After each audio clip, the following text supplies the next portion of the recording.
So the GTI TCR is a special edition of the Volkswagen Mark 7.5 GTI, and it could be argued that it's one of the coolest Mark 7s that came out, just in terms of all the custom body kit and all the other little intricacies in terms of parts from suspension to muffler to even the rear diffuser.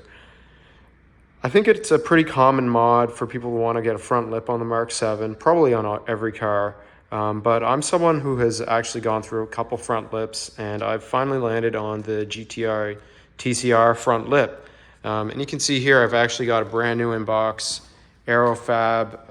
I think it's the V2 lip, like the smaller lip. And it's going to stay in the box, and I'm hopefully going to move this because I just don't like the look of the Aerofab, and a lot of the other options on the market too are either not durable enough or they just look cheap and ricey, and that's just not what I'm going for with this build. So here you can see I've actually got the GTI TCR front lip on. I've ceramic coated the lip itself. I'm going to do the bumper at some point next week when I have a bit better of a polisher on my hands. But yeah, this is the TCR lip, and it's actually painted gloss black, and I believe that there are some strikes here for the TCR that are also gloss black. But just a little bit on the install, which is something that is not documented at all. A few people have noted the part numbers that you need, but the install itself is a huge bitch. I have actually recently done the rear diffuser install, as well as the muffler, which you can see sort of. And the diffuser and the muffler are cake. Like, the diffuser can be knocked out in about 25 minutes if you're quick, and not trying to ceramic coat everything and pressure wash and take advantage of having the car apart. In terms of actual work, it's only about 25 minutes max, maybe 30 if you're super slow and really want to be gentle on the tabs. But the front bumper is crazy. Taking the bumper off itself is super easy, and I've done it probably 15 times before this, so I might be biased in saying that. But this front lip is a total bitch, and the reason why is because you actually have to replace this front splash guard here. So you can see my old one there, and you can even see it has the holes for the Aerofab. So I've actually had both versions of the Aerofab, the first version, and this is the textured version in the box there. So yeah, and it's a really good splitter too, don't get me wrong, it's built well, but I just don't like the look. And the product design to me is just, it's definitely not worth the money. Not that this TCR front conversion was cheap, but you have to replace this front splash guard with the TCR version, and to do that, the install becomes a bit of a chore. You have to uninstall both of these, I guess they're support brackets that also hold the fog lights.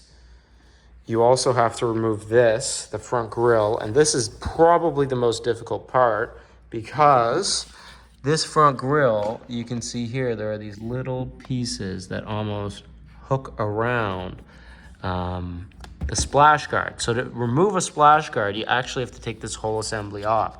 And taking these tabs out is really difficult. Now, one thing that worked for me is using a combination of screwdrivers and random trim removal tools that you can see here, and just trying to pry on tabs. I mean, I didn't have to use it on these tabs, but that way. But you have to be really careful. It's really easy to remove these tabs, and this is the second time this has been off, so my tabs are even a little bit more fragile. But the real thing that helped me was obviously trying to pry up and push it. Probably would be a lot easier with a couple of friends, but I definitely would not attempt this install without having a healthy set of trim removal tools. I have 2 or 3 sets that I just picked up at Princess Auto. But yeah, so the first step of installing this, once you have the bumper off, which there's tons of videos for, is first you have to remove this front grille. Then you have to remove these 2 side pieces as well as these little vents that go here. And the order of that can be interchanged, but the first real step is to remove the fog lights, these support brackets, this front grille, as well as these two, I guess they're like air channeling vents or whatnot. That's the first step of the process. The second step is removing the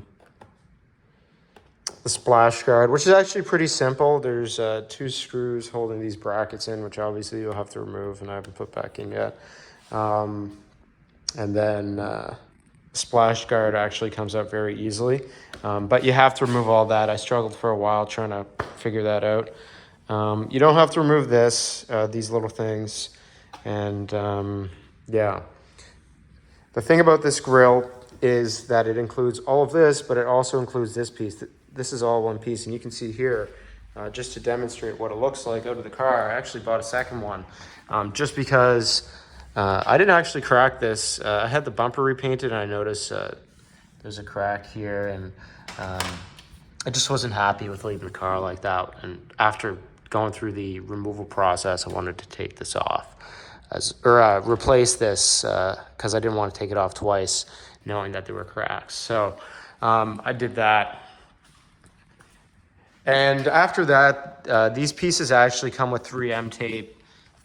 So these top pieces of the TCR lip actually cover up some of the painted surfaces of the GTI bumper, as you can see. And they also have some nubs on them that you might have to grind off.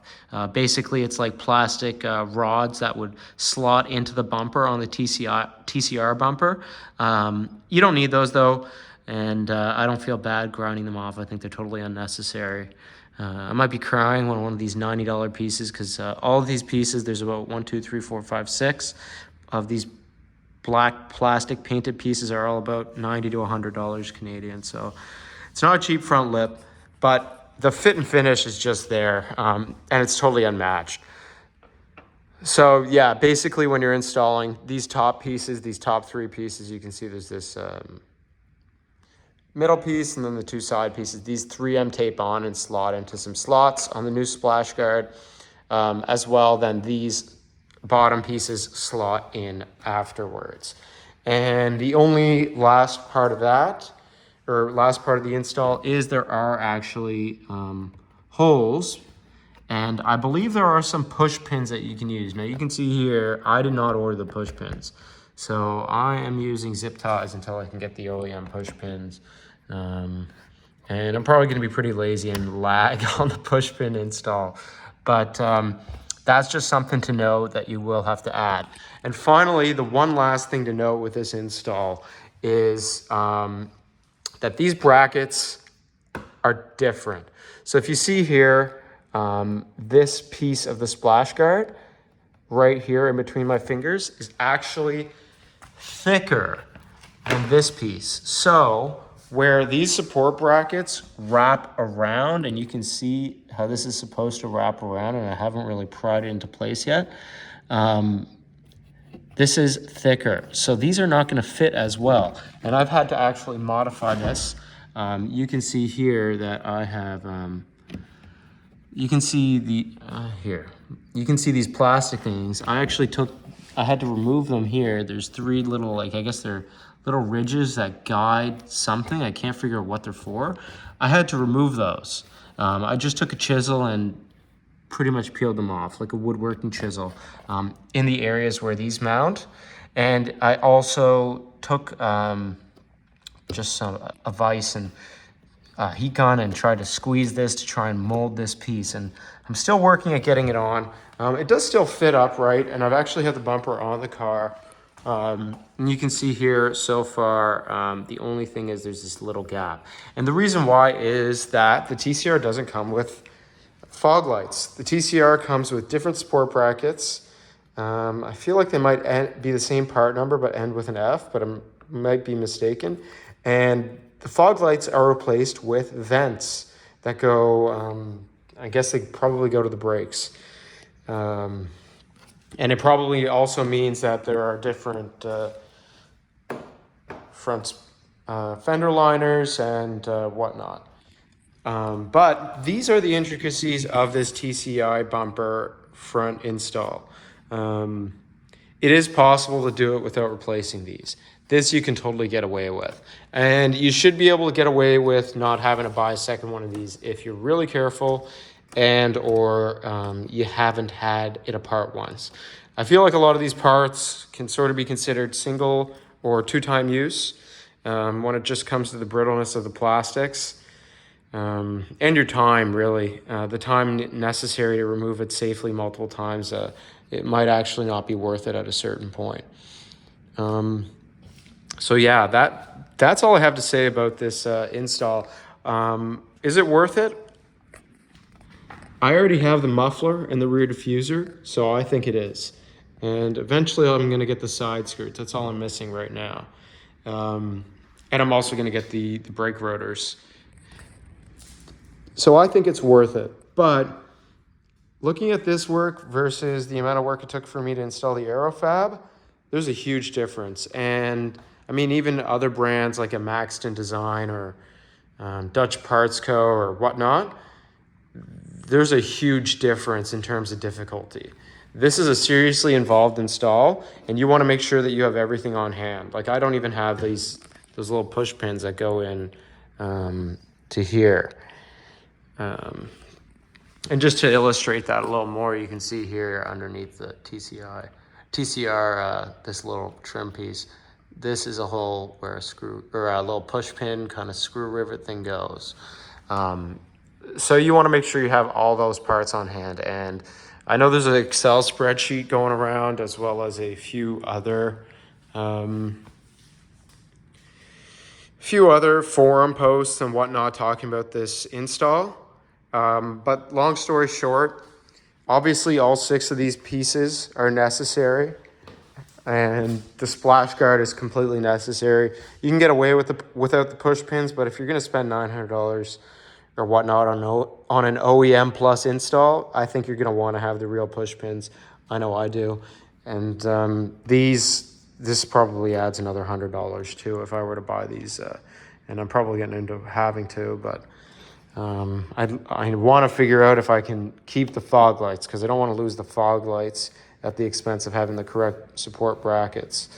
And yeah, so that's that. The last thing I'll show is just, again, I want to show this difference in thickness. So if I go here, I'll just make sure this is zeroed out. This is zeroed out, these calipers.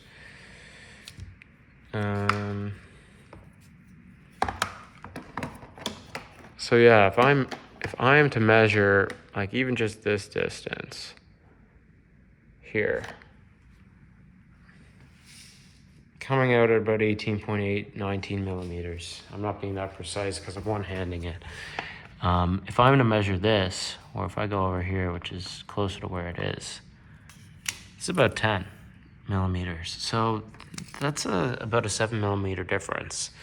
So it's significant, and you still get that gap underneath the fog lights, which I don't think matters. But for someone like me, again, you're spending all this money on an OEM install. You want everything to fit up right. So it's the next struggle for me is going to be figuring out if these brackets actually fit the fog lights or if it limits you to just using the TCR front intake vents. So this is a 14-minute video at this point, which I feel bad about. I'd like to keep it a little shorter, but there is nobody else talking about this install on the internet. And I don't expect there to be many more people talking about it because with the Mark 8 coming out, this platform obviously is going to lose a little popularity, especially when it comes to these more involved and expensive OEM mods. And just in terms of parts availability as well, it's definitely expected to go down. So if you're thinking about this install and you're willing to spend a couple days prying at tabs really carefully, I'd say go for it. And I say a couple days just because that's how long it took me. But you know, it might take you less, it might take you more depending on your experience. Most of my mechanical work experience is not involving body work. So this is my first time really tearing apart a bumper that I actually care about and worry about breaking a tab or two. And this is far from my trade, so keep that in mind when I say how long it takes to install, but it's definitely DIY-able. And yeah, that's it. That's my TCR conversion, and there you go.